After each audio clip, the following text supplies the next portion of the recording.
So here we have just a normal Salesforce console. In order to download, we are going into the app launcher.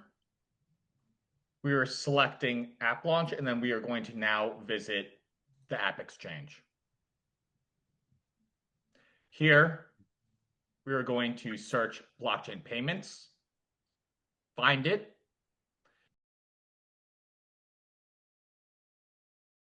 How about things that are more pretty much more mainstream, like just payments? Yeah, good point, Steve. It's an excellent question. All right, we're going to circle around back to that. We're Sure. just going to continue on right now in showing the installation.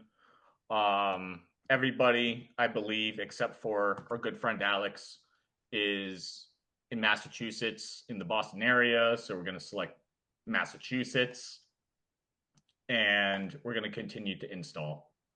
From here, we're just going to log in. And let me grab my credentials. We're on page 2 for payments. So that's probably, I haven't done anything to optimize for it. Everything's been optimized crypto related, but that's a great question. Okay. Yeah, I would definitely try to get it in more mainstream terminology because they may not be looking for digital or anything like that. And payments pop up and hey, maybe we should do this. Yeah. I don't even have the tag for payment processing. I should probably go add that because we've been Yeah. so focused on the crypto side. So I appreciate that That's advice. a great point. Yeah. Sure. Or faster, cheaper payments, global cross-border payments, you name it, right? Yeah. All right. And here we are on the installation page for Salesforce. We can select any of these profiles. We will go for install for all users and click install. Is a partner that goes and values a account wallet on the blockchain based on how trustworthy they are. And then here we are as Moon. So I'm going to say yes. And now we are installing. This is going to take a minute. So if you don't mind, we're going to hop over into a already configured sandbox. All right. Here we are. We're configured. We have our org wallets. It looks like your team has already set some up. In the accounts, oh my goodness, you're working with some really big names. Let's hop over into opportunities, and it seems like you've already closed some out with Vitalnik, Satoshi, and Brad. Fantastic. The one that is open is with Brian. We have just closed this out. We're in the contract stage. Brian Armstrong, very happy with Chain Reaction Boston. We're good. Let's go. We're going to mark this stage as complete. Okay. Can you, okay, so now let's make sure, so I understand like how you like jumped over here. But let's level set here of where we are in Salesforce now, right? We're in Salesforce now, right? Correct. Okay, so what part of Salesforce are we in right now? We are in Web 3 enabler blockchain payments, which is the application that we have just installed. This opportunity is a standard Salesforce object from Sales Cloud. Okay. So are we in CRM or something else? Yeah, this is Salesforce CRM. Okay. What the app that he's running, Web3 enabler blockchain, in the world of Salesforce, you kind of put your tabs within your different apps. So these are pre-configured in Web3 enabler. In a real life situation, after setting things up and configuring your org wallet, you'll start to drag and drop, things like the account wallets are on your account page. Add those sort of automations to really pretty up the UI. In fact, if he switches over to Moon Console, you'll see that it's still there. Okay. Yeah, I just want to make sure I understand like what the prerequisite is for a client in Salesforce to use. So it sounds like, and correct me if I'm wrong, Alex, a minimum of the CRM, and then they're good to Oh, go. And they don't even need that much. okay, Right, and that's something that if we have time at the end, we can go back and show. Let me just At explain this this time, fast, Niles. The enterprise license, you need to have an enterprise account. But if you have a standard force.com account, what we did was we built our base package to not require any add-ons, including Sales Cloud. The reason being, under the newer packaging system, we can do it as pieces. So we have an add-on for Sales Cloud that's a free add-on that we're releasing next week, and that ties you deeply into the opportunity. And then we have one that is for Commerce Cloud that ties you deeply into the online order. And that was an intentional decision to make sure once we had this working, we were able to support Sales Cloud and Commerce Cloud fully. okay, All right. I turn you I'm back to satisfied. my notes. okay. Moving forward, we have completed our opportunity. We've won it. Congratulations. I am just going to quickly show you a connection to your own org wallet or organization wallet. And here, what we are able to do is using Wallet Connect, connect your organization's wallet. We will submit. So how's the user, like, are you forcing the user through this flow? Like, how would a user know to connect a wallet? That seems a little bit of a reach. It's only done as part of the installation process, and it's in the admin guide. Org wallets are connected once for your company. The account wallets, which is for your accounts, you could do it that way because that was our original way to do it. But if you use the payment landing page, which is the more common one, you're gonna go and just add a wallet like it's in Amazon. Okay. So are we going through this right now through the persona of someone who's like an organization who's doing it for the first time? Or is the assumption that they're like using Web3 enabler frequently, and this is just yet another deal they're going to use Web3 enabler for? This is the Correct. first time setup feature. Wow. Okay. This keep going, but like, well, Niles, you asked the other day if there's user feedback. I'll just say, for a first time user, this doesn't seem intuitive to me. That's But okay, this is keep for the going. So Salesforce let me admin. let me backtrack real quick and say that we will answer these at the end. We don't have so much time. However, in this scenario of having multiple org wallet setup, this is a case of having an opportunity that we are now going to go and send a payment request and close out. Mhm. If you would like, this is going to take a little bit longer to explain the entire configuration of a first-time user that will not fit in this 30-minute Right. time frame. But just to clarify, this is a first time install feature for the admin, not a first time user of the software. Once Correct. Can we, connected, guys, it can we it's never done again. can we stick to the use case of a user who's using it and forget about the admin? Use Yep. like the admin configuration in every Thank you. system and every implementation in the world. Let's stick to how does a user close out an opportunity and receive a crypto payment. Don't worry about the admin stuff. Thank you. And here we are seeing we are connected. We have closed out our opportunity. We have connected our org wallet. And now let's ask for a payment request. Brian is pretty rich, so we're going to ask for $1. This will be done on EVM base account that we have just done, and we are going to connect to the account of Brian.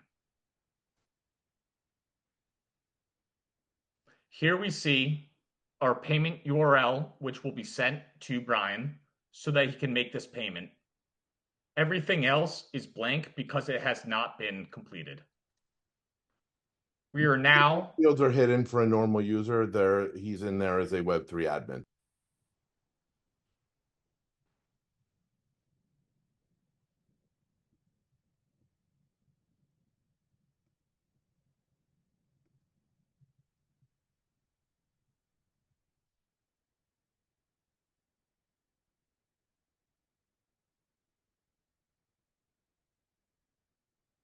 All right. And now we are requesting the amount. Here we're saying that it's $1. We want USDC. The network is base. Brian has not set up his wallet yet. We are going to connect a wallet address. We're going to say Brian's wallet as his wallet name and submit. We now can do a payment. We click pay now. We have this is the wallet from our org wallet here. Okay.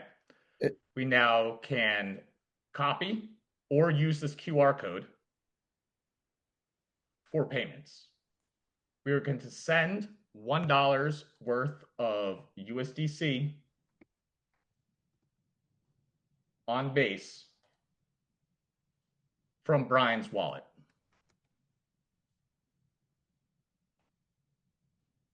This is probably a dumb question, but I mean, this is from Brian's perspective. We switch sides.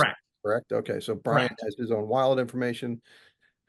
And I'm assuming he can enter that in manually because it's not going to be pre-populated. You click the wallet connect button on the bottom. We'll do it also. Brian do that as well. Brian never sees Salesforce. Brian gets an email with the payment request. Right. Okay. Right. And now we can go back into our opportunity. Well, why are you asking the user to select the chain?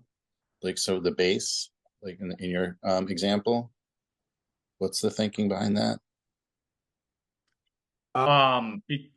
It is because we have a variety of L2s in Ethereum's case, and the company can decide which ones they're taking or not.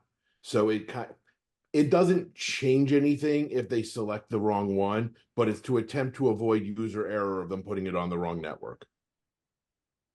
Okay. So do you give like a default or like not require the user to select that if they don't know?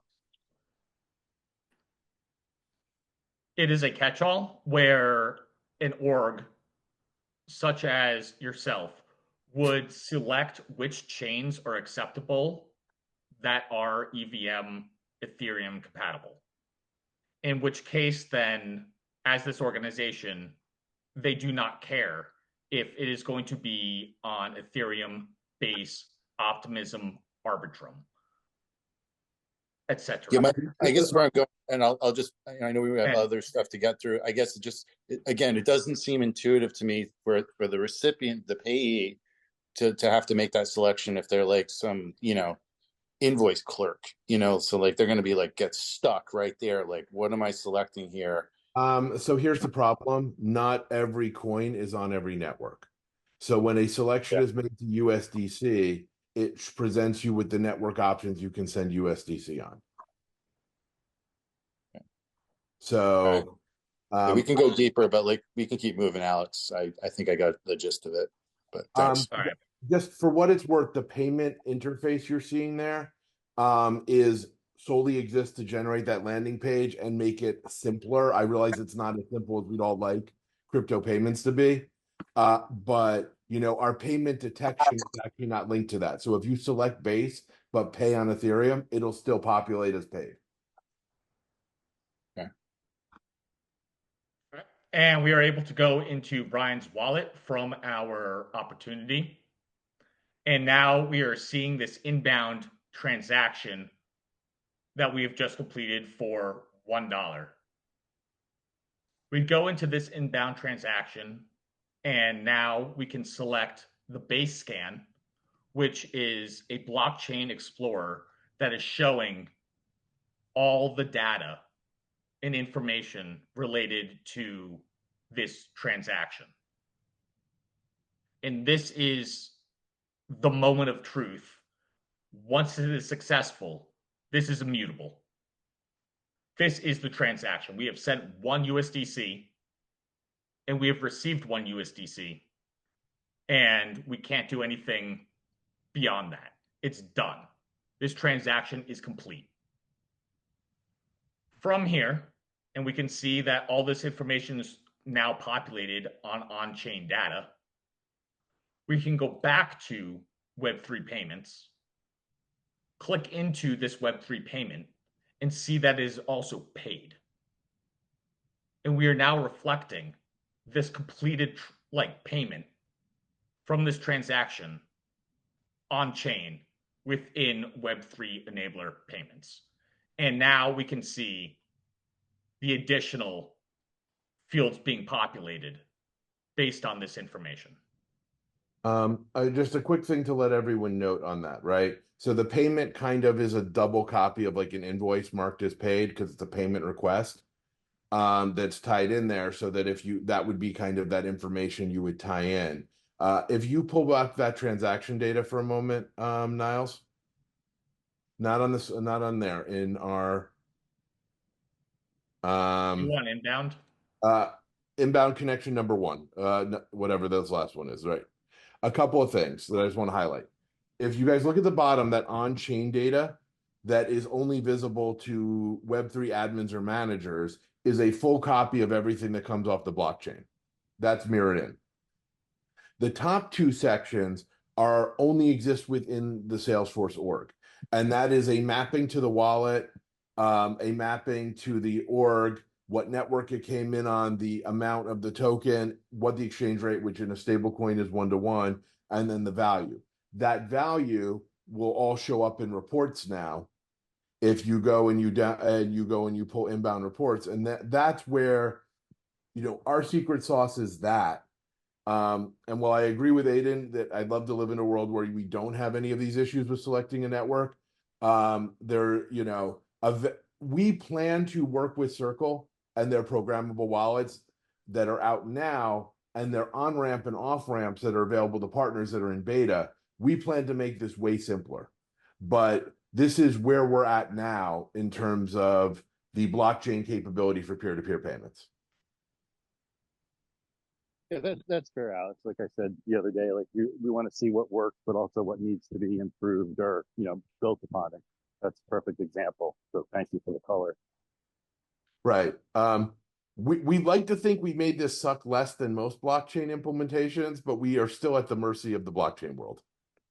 Yep, looks better than the black screen, like wallet address and hashes. So yeah, way improvement. So and what we use Wallet Connect for all of those, like Niles was kind of showing with a copy and paste because it was all set up, because part of it is also on his computer being both sides. Right. When we do the demo, it's very easy to be logged in on the wrong account. But what's fun is that connect address thing that now is done automatically as part of your flow. I've done this in live demos where I create an account wallet and hit the connect screen, and we see who's the first person to scan it with their MetaMask live in the room. And, the buried lead is that transaction got pulled into a corporate CRM inside of minutes. Bitcoin verified is here. So one of the things that you've heard us talk about automations and flows, we have in here a very simple Salesforce flow. If you're seeing this 2-step flow. So when a Web3 payment is updated and the status is paid, it is set to send an email. Nothing super fancy, right? But that sort of, and it's using your Web3 payment info, it pulls all of this, and a custom Salesforce email. I also have one that is an illustrated as an idea that, when an inbound transaction like Niles does runs on everything, I have it calling a Zapier webhook that's done through an outbound message.